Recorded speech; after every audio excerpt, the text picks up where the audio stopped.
नमस्कार साथियों, आज की इस शानदार क्लास में आप सभी का स्वागत है। तो दोस्तों, आज प्रत्यावर्ती धारा के दो ऐसे शानदार क्वेश्चन लेकर आए हैं, यानी दो ऐसे न्यूमेरिकल्स लेकर आए हैं जो आपको बोर्ड पेपर में 3 नंबर तो पक्का दिलाएंगे ही, क्योंकि ऐसे क्वेश्चन है मेरे भाई कि सभी सेटों में कहीं ना कहीं ये दिखाई पड़ते हैं। तो यहाँ पर चिंता की कोई बात नहीं है, क्योंकि दो ही क्वेश्चन लिए हैं और दोनों में कितने टाइप के क्वेश्चन पूछे जाते हैं सभी को आज कवर करने वाले हैं। तो वीडियो बहुत ही शानदार होने वाली है दोस्तों, वीडियो के अंत तक बने रहना और चैनल को अभी तक सब्सक्राइब नहीं किया तो प्यार से सब्सक्राइब करके बेल आइकन को प्रेस कर देना, ताकि ऐसी इस मजेदार वीडियो मिलती रहे मेरे भाई। और क्योंकि समय कम है, ऐसे में आपको जरूरत है तो सिर्फ ऐसे चीजों को पढ़ना है जो आपके सेहत के लिए भी, आपके स्वास्थ्य के लिए भी क्या हो, लाभदायक हो, और आपके बोर्ड पेपर के लिए भी लाभदायक हो। तो चलिए क्वेश्चन को शुरू करते हैं। क्वेश्चन है मेरे भाई यहाँ पे क्या है, एक है RL परिपथ से है और एक LCR परिपथ से है। यानी RL यानी क्या होता है, प्रतिरोध और प्रेरकत्व से संबंधित है, और जो दूसरा है दोस्तों वो क्या है, LCR यानी प्रेरकत्व भी है, उसके बाद धारिता भी, संधारित्र भी है, और रेजिस्टेंस यानी प्रतिरोध भी है। तो यहाँ से देखते हैं, पहले क्वेश्चन में पूछ रहा है कि प्रेरण। देखिए हमने कहा ना सभी चीजों को कवर करेंगे अपन आज के वीडियो में। इसमें पहला पूछा है दोस्तों कि प्रेरण प्रतिघात क्या है, दूसरा प्रतिबाधा क्या है, तीसरा कि मैक्सिमम जो क्या है धारा क्या है, अधिकतम धारा क्या है, और उसके बाद क्या पूछ रहा है, धारा का वर्ग माध्य मूल मान क्या है, और कह रहा है कि धारा और विभवांतर के बीच का कलांतर क्या है। यानी अगर देखा जाए दोस्तों तो हमने सारे क्वेश्चन को इसमें उठा लिया है। तो चलिए शुरू करते हैं। सबसे पहले मेरे दोस्त, इससे अगर कंपेयर करेंगे, इससे अगर हम तुलना करेंगे, ये दे रखा है यानी V बराबर 400 साइन ओमेगा, साइन यहाँ पे कितना है 300t। अगर इससे फार्मूले से कंपेयर करेंगे मेरे भाई तो हो जाएगा V बराबर V not sine omega T. देखिए अब V नॉट क्या होता है, ये विभवांतर का शिखर मान होता है। तो इसका मान तो मेरे भाई तुलना करोगे 400 दे रखा है, और ओमेगा क्या होता है, कोणीय यहाँ पे वेग इसका होता है, अर्थात ये क्या है, आवृत्ति के रूप में है, इसका क्या है, ये 300 दे रखा है, ठीक है ना, 300। ठीक, अब उसके बाद ये चीजें निकल आए। अब चलिए क्वेश्चन पे चलते हैं। कह रहा है कि प्रेरण प्रतिघात क्या है। पहला चीज पूछ लिया है प्रेरण प्रतिघात, यानी इसे XL से दर्शाते हैं, और फार्मूला होता है दोस्तों ओमेगा इंटू एल। यहाँ से देखते चलना भाई एक एक क्वेश्चन को, ठीक, ओमेगा इंटू एल। तो यहाँ से हो जाएगा XL बराबर ओमेगा का मान तो हमें पता हो गया है 300, और एल क्या है, प्रेरण यहाँ प्रेरकत्व तो कितना है 0.1 हेनरी है, 0.1 हेनरी है। तो ये आ जाएगा दोस्तों, जब गुना कराएंगे तो ये 30 आ गया, ये आ गया कितना 30 आ गया। तो पहला चीज तो यहाँ से निकल गया। अब हमें चाहिए कि प्रतिबाधा क्या हो जाएगी, यानी दूसरा नंबर निकालना है। प्रतिबाधा इसे Z से दर्शाते हैं दोस्तों, और यहाँ पे RL परिपथ के लिए फार्मूला होता है R² प्लस XL का स्क्वायर, ठीक है ना।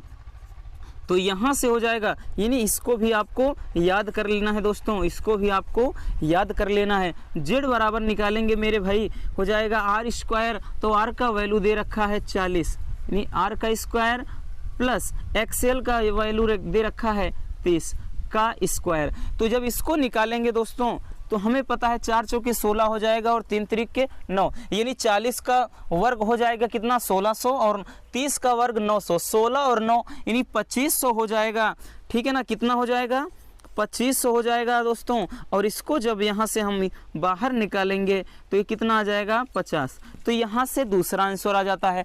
अब कह रहा है कि मैक्सिमम करंट यानी अधिकतम धारा क्या हो जाएगी। तो अधिकतम धारा के लिए मेरे भाई तीसरा नंबर यहाँ से निकाल देते हैं। अधिकतम धारा यानी I नॉट बराबर कह रहा है, I बराबर क्या होता है V अपान R, यानी V नॉट अपान R यानी Z। यही क्या होता है प्रतिबाधा, फार्मूला ये एक हो गया, ठीक। तो यहाँ से दोस्तों हो जाएगा I मैक्सिमम यानी धारा I नॉट, ठीक, धारा का ये क्या है, अगर बात करें इसी को क्या कहते हैं, इसी को क्या कहते हैं, यहाँ से धारा का शिखर मान कहते हैं, ठीक, धारा का शिखर मान या अधिकतम मान। तो यहाँ से क्या हो जाएगा V नॉट कितना निकाला भी, ये 400 दे रखा है, और उसके बाद यहाँ पे Z का वैल्यू कितना मिला हमें 50 मिल गया। तो ये कट के दोस्तों आ जाएगा, यानी 8 एम्पियर धारा आ गई। ठीक है ना। अगला कह रहा है धारा का वर्ग माध्य मूल मान, धारा का वर्ग माध्य मूल मान, यानी 4 नंबर यहाँ पर देख लेते हैं। धारा का वर्ग माध्य मूल मान तो आई RMS बराबर हो जाता है I0/√2, यानी यहाँ से ये चौथा सूत्र भी आपको मिल गया। ठीक है ना। अब यहाँ से निकालेंगे दोस्तों कि IRMS धारा का वर्ग माध्य मूल मान, तो कितना हो जाएगा, ये हो जाएगा दोस्तों I0 कहाँ गया भाई साहब, इधर गया, 8 है और √2, तो यहाँ से इसको ऐसे भी लिख सकते हैं। ये क्या हो गया, इतना एम्पियर इसका आंसर हो गया। ठीक। अब उसके बाद 5 नंबर में पूछ रहा है कि कलांतर, तो कलांतर बराबर दोस्तों यहाँ से हम कलांतर निकालेंगे, tan फाई बराबर हो जाता है XL/R, या फिर हम कह सकते हैं फाई बराबर tan इनवर्स XL/R, यहाँ से कलांतर निकालेंगे। ठीक है ना। तो कलांतर के लिए क्या हो जाएगा दोस्तों, ये फाई बराबर हो जाएगा tan इनवर्स XL कितना है, XL 30 निकल गया है, और उसके बाद R कितना है, इसमें प्रतिरोध दे रखा है 40। ठीक है ना। इतना रख दीजिए ये, या फिर इसको अगर 0 से 0 काट देंगे तो 3/4 में, तो यहाँ से दोस्तों ये क्या आ गया, यानी ये इसके लिए कलांतर के लिए सूत्र है, किसमें, ये RL परिपथ में है। तो इस तरह से आप देख रहे हैं कितने ही यहाँ से आसान तरीके से हम इस क्वेश्चन को सॉल्व कर सकते हैं। उम्मीद करता हूँ आपको वीडियो पसंद जरूर आ रहा होगा। चलिए नेक्स्ट क्वेश्चन यहाँ पे देखते हैं दोस्तों। नेक्स्ट क्वेश्चन यहाँ पे देख सकते हैं कि परिपथ में इसमें ज्ञात करना है। पहला कह रहा है प्रतिबाधा। अब की बार ध्यान देना दोस्तों, ये परिपथ है LCR, यानी LCR परिपथ है, और इसके लिए जो प्रतिबाधा का फार्मूला होता है दोस्तों वो हो जाता है Z बराबर √R² plus XL minus XC का स्क्वायर। ठीक है ना, XL माइनस XC का स्क्वायर। तो यहाँ से Z बराबर हम निकालेंगे, Z बराबर निकालते हैं। अब एक चीज ध्यान देना दोस्तों, ये जो दिया है 20 माइक्रोफैरड, यानी इसको हम फैरड में पहले कन्वर्ट करेंगे। ये 20 अगर यहाँ से कंपेयर करेंगे इस, ठीक है ना, अगर इससे फार्मूले से कंपेयर करेंगे तो यहाँ से हमें ये तो पता चल गया कि V0 का मान 200 है, और उसके बाद ओमेगा का मान कितना है, 100 है। ठीक है ना। लेकिन ध्यान देना दोस्तों, इसको अगर हम सही से लिखेंगे तो ये हमारा जो C का मान जो धारिता हो जाएगा, ये हो जाएगा 20 × 10⁻⁻6 फैरड हो जाएगा। 20 × 10⁻⁻6 कितना हो जाएगा, फैरड। तो यहाँ से ध्यान देना, इसको आप कैसे निकालेंगे, इसको आप निकाल सकते हैं। R² रखा गया है कितना, 500 है, तो 500 प्लस, ठीक है ना, और इसको यहाँ पे XL बराबर क्या होता है अभी बताया दोस्तों, ओमेगा इंटू L माइनस का XC का तो 1/ओमेगा इंटू C। यहाँ से एक सूत्र आपके लिए ये भी पता चल गया कि XC, ठीक है ना, इसका भी और इसका पूरे का स्क्वायर हो गया। ठीक है ना, इसका पूरे का स्क्वायर यहाँ से हो जाता है। चलिए अब यहाँ से देखते हैं Z बराबर यहाँ पे दोस्तों इसको हम सॉल्व करेंगे। पहले ऐसा करें, यहाँ फार्मूला ही रख लेते हैं, ठीक है ना।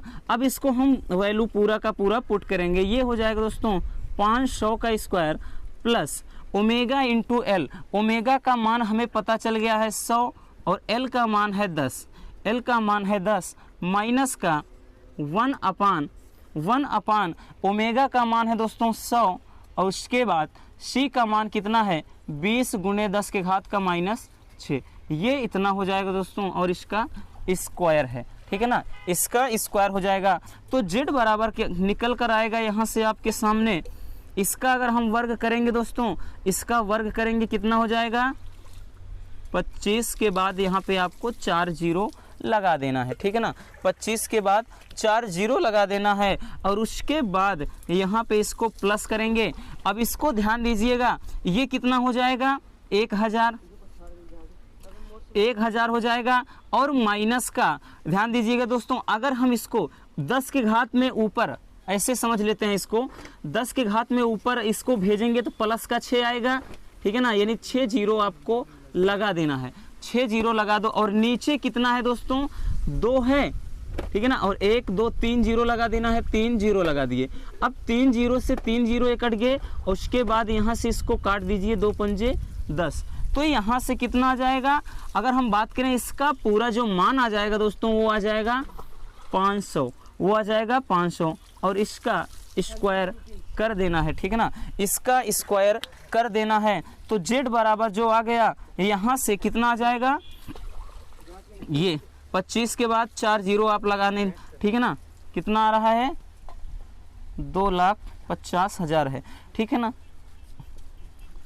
ठीक। और उसके बाद प्लस का यहाँ पे देखिए, यहाँ पे क्या हो जाएगा दोस्तों, ऐसा करिए, ये कठिन थोड़ा लग रहा है, इसको लंबा ना खींचने के बजाय इसको ऐसे ही छोड़ देते हैं, ठीक। इसका स्क्वायर करेंगे यानी ये इतना ही रहेगा दोस्तों, यानी 500 का ही वर्ग छोड़ो और प्लस इधर भी 500 का वर्ग हो जाएगा, 500 का वर्ग हो जाएगा, ठीक।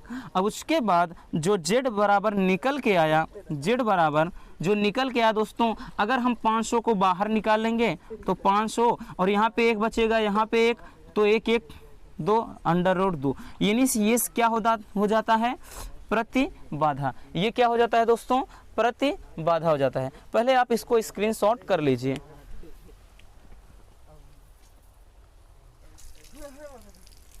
चलिए यहाँ से नेक्स्ट देखते हैं। पहला तो निकल आया, तो ध्यान देना दोस्तों, ये लॉन्ग में भी क्वेश्चन बन सकता है, ठीक है ना, आपको करना कुछ भी नहीं है, ये LCR के लिए प्रतिबाधा है, इतना ध्यान देना बस, ठीक है ना। LCR यहाँ परिपथ के लिए ये क्या है, प्रतिबाधा हो जाता है।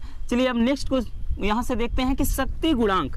दूसरा दोस्तों इसमें कह रहा है कि शक्ति गुणांक क्या होगा, तो शक्ति गुणांक के लिए भी, इसीलिए इसको क्वेश्चन उठाया दोस्तों कि शक्ति गुणांक के लिए यहाँ से हो जाता है R/Z। यहाँ से एक फार्मूला ये भी होता है दोस्तों, तो cos फाई इक्वल टू कितना हो जाएगा, R का वैल्यू दे रखा है 500/Z का वैल्यू अभी हमने निकाला 500√2, यहाँ से कट कर यानी cos फाई का वैल्यू आ गया 1/√2। तो यहाँ से एक आंसर ये हो जाएगा। दूसरा और तीसरा यहाँ से पूछ रहा है मेरे भाई, तीसरा पूछ रहा है कलांतर क्या होगा, तो LCR परिपथ में जो कलांतर होता है दोस्तों, कलांतर इसमें जो होता है वो होता है कि tan phi equal to XL minus XC/R। ये LCR परिपथ के लिए है, ध्यान देना, RL परिपथ के लिए इसके पहले वाला बताया और इसको LCR परिपथ भी हम यहाँ से उठा लिए हैं, इसलिए ये